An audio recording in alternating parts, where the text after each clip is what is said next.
The story of the infamous Titanic disaster still sits at the bottom of the ocean to this day, and the recent tragedy of famed billionaire Hamish Harding, Oceangate CEO Stockton Rush, and World Economic Forum member Shahzada Dawood made me beg the question, were they close to solving this Titanic mystery once and for all? Buckle in as we'll take a close look at the suspicious circumstances behind these tragedies. This is The Truth, coming in from just below the blockchain basement in the blockchain bunker. Let's get it.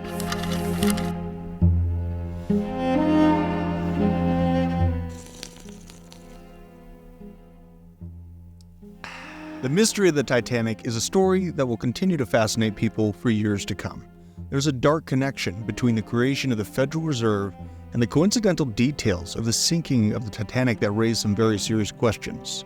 Some of the most powerful opponents to the creation of the Federal Reserve at the time, Jacob Astor, Isidor Straus, and Benjamin Guggenheim, were among the victims of this tragedy, while J.P. Morgan and some of his most important associates avoided the same fate in a last-minute choice to stay behind.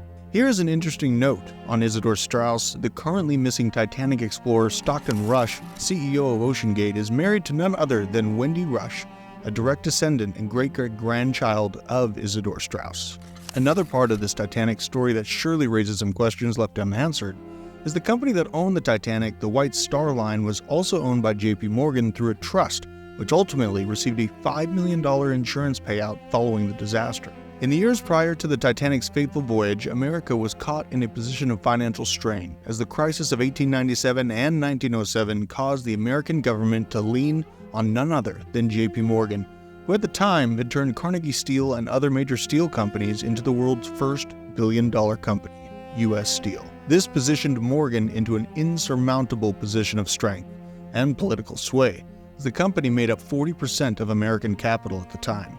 J.P. Morgan and other Wall Street bankers notably rescued the banks, the stock market, and New York City from financial collapse right as the fast-paced, demanding industrial revolution picked up steam in America. Morgan took on the role of the central bank during these crises, and in both situations, he essentially conducted the nation's money supply and maintained stability of the entire financial system. He was outwardly pushing for a federalized central bank after this calamity, while other prominent business leaders like Jacob Astor, Isidor Straus, and Benjamin Guggenheim were fighting to keep the true free market economy alive.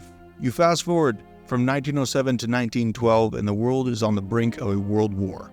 The U.S. is entrenched in arguably the biggest decision we've ever made as a country. One of those major choices was, should there be a Federal Reserve? The decision to allow the government-controlled central banking has since crushed the true free market economy, as Thomas Jefferson famously warned it would in 1816, saying, "And I sincerely believe with you that banking establishments are more dangerous than standing armies." Following the Titanic's demise, Congress passed the Federal Reserve Act in 1913, which put the government in charge of managing future financial crises. Look where we are now.